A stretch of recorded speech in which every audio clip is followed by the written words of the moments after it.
sebenarnya ini kata-katanya jadi beda Pak Ogi.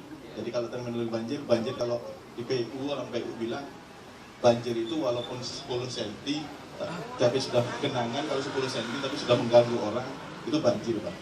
Tapi kalau banjir seperti Pak Fadli tadi terjadi di daerah hutan yang tidak ada orang, yang tidak ganggu orang, bukan banjir genangan. Tetapi oke lah, itu sudah ini. Data-data yang kami ambil Pak, kami terus terang dari PU juga kami ambil, kemudian peta-peta kami ambil, dan data yang menarik kami ambil dari BMKG sebenarnya, bahwa peta genangan dan dari kemarin itu hujan di Malang ini tidak berubah Pak. Durasinya sama, jumlahnya juga sama.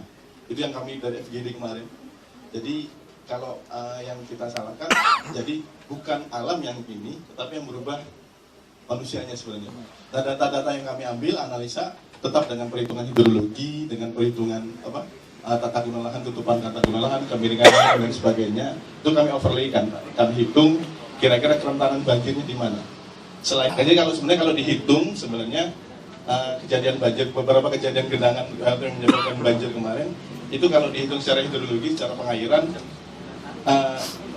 hujannya tidak berubah, tapi karena kondisi tata guna lahan, kemudian kemiringan sudah berubah, jadi kalau kita lihat foto kemarin juga saluran drainasenya juga tidak terpelihara dengan baik, itu menjadi masalah Pak. Jadi kami kesimpulkan di sini tadi bahwa sebenarnya ada dua, faktor alam dan faktor manusia, dan itu perhitungan kita ambil semua, kemiringan lereng, kemudian tata guna dan curah hujan, dan kami bobot, sama-sama kami bobot, itu hujan tidak ya berpengaruh, tetap berpengaruh, tetapi sebenarnya tidak berpengaruh banyak. Kenapa? Dulu juga hujannya segitu, artinya volumenya juga sama, sekarang juga sama sebegitu, tetapi kenapa terjadi banjir? Dari BMKG juga waktu kejadian, contohnya waktu kejadian di Ringin Asri Pak, pada waktu 2-3 tahun yang lalu, itu hujannya tidak hujan ekstrim, hanya sekitar 60 mm, tetapi bisa banjir gitu. Kenapa? Kami simpulkan bukan hujannya, tetapi drainasenya yang tidak terpelihara secara optimal Pak. Dan fungsi drainase yang sekarang sudah banyak berubah.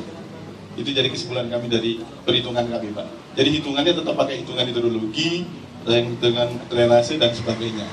Kira-kira itu Pak ininya. Terima kasih. Kalau datanya lengkap, akhirnya untuk pengambilan keputusan juga menjadi lebih baik lagi kan, seperti itu.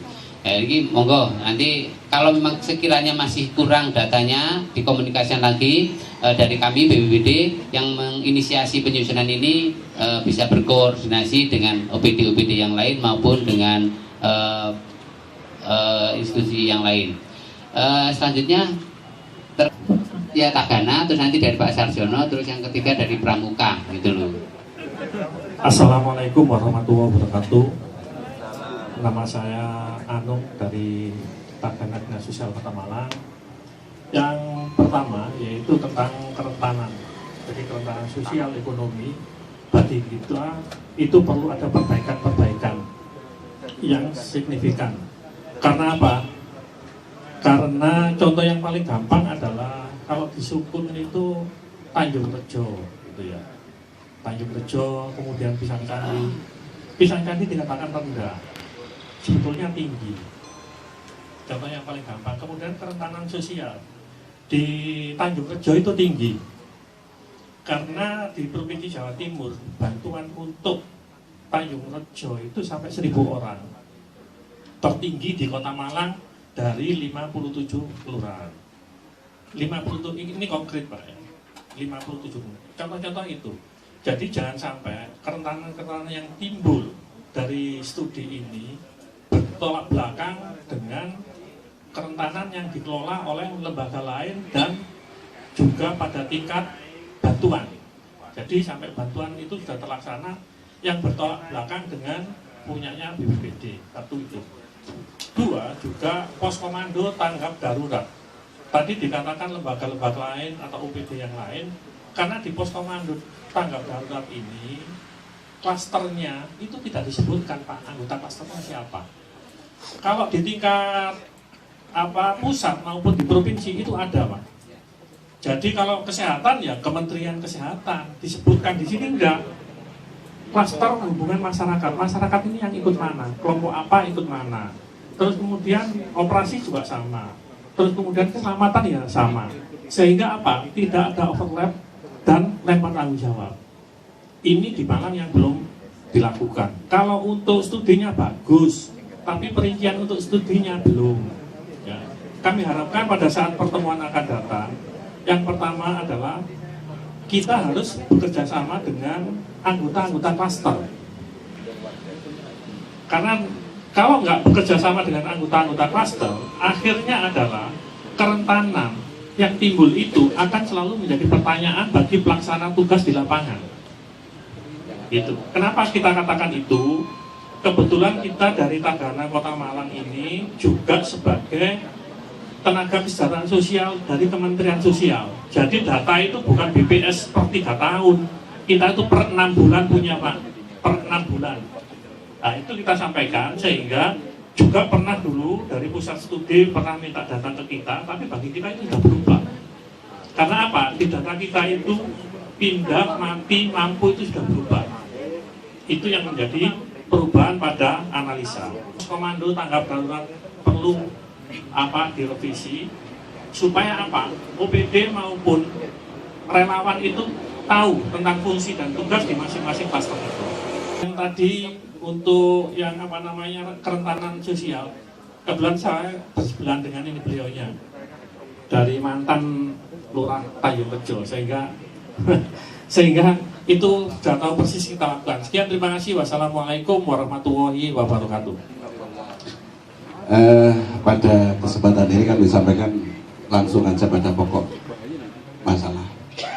Mohon izin untuk Bapak pemateri berkenan apa yang ditangkap oleh rekan kami dari Tagana itu betul. Siapa berbuat apa, kapan, di mana. Tentunya tolong karena ini teori dilengkapi, bukan tidak bagus ya, tapi bisa dimunculkan di sini siapa berbuat apanya, kapan, di mananya. Jadi nanti katakanlah kalau ada bencana pohon tumbang, siapa berbuat apanya jelas, tidak harus kepala rumah sakit turun, gitu Pak Oki ya. Tapi paling tidak rumah sakit itu akan siap siaga pada saat terjadi sesuatu yang menimbulkan bahaya bencana. Terima kasih Pak. Saya Kaisar Pak. Perwakilannya agak banyak karena Pak Pamit tadi menyebutkan dari Pramuka juga, ya nggak apa-apa deh. Karena secara prinsip kami dari potensi SAR atau PB komunitas Pak ya, berbasis komunitas, basicnya adalah Pramuka. Jadi terima kasih darurat sudah menyebutkan tentang klaster. Nah di sini seperti yang disampaikan dari Tagana tadi, harapannya adalah lebih detail lagi tentang klaster.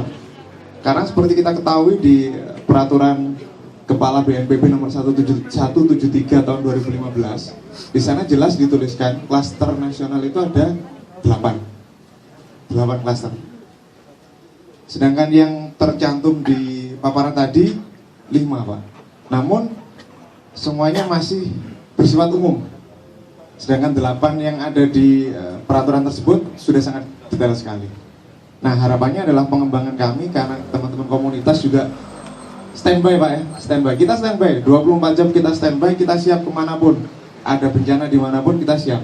Tapi kita juga menginginkan Pak, seperti yang disampaikan tadi, tidak mungkin kan kalau banjir 2 jam, masa semua komunitas berkumpul. Tapi kita juga mengharapkan ada skala prioritas. Bencana yang apa kami harus turun semua, atau bencana apa atau kejadian apa yang cukup, oh ini cukup butuh ambulan atau dengan komunitas yang ini saja. Kira-kira harapannya seperti itu, mungkin untuk sekedar melengkapi dari laporan yang sudah ada. Terima kasih Pak. Nantinya menjadi rujukan kita ya. Kalau bicara kon itu kan rencana kontingensi, itu kan skenario ya. Skenario yang kita buat dan disepakati oleh semua pihak pada saat terjadi bencana, sehingga tidak tumpang tindih tugas.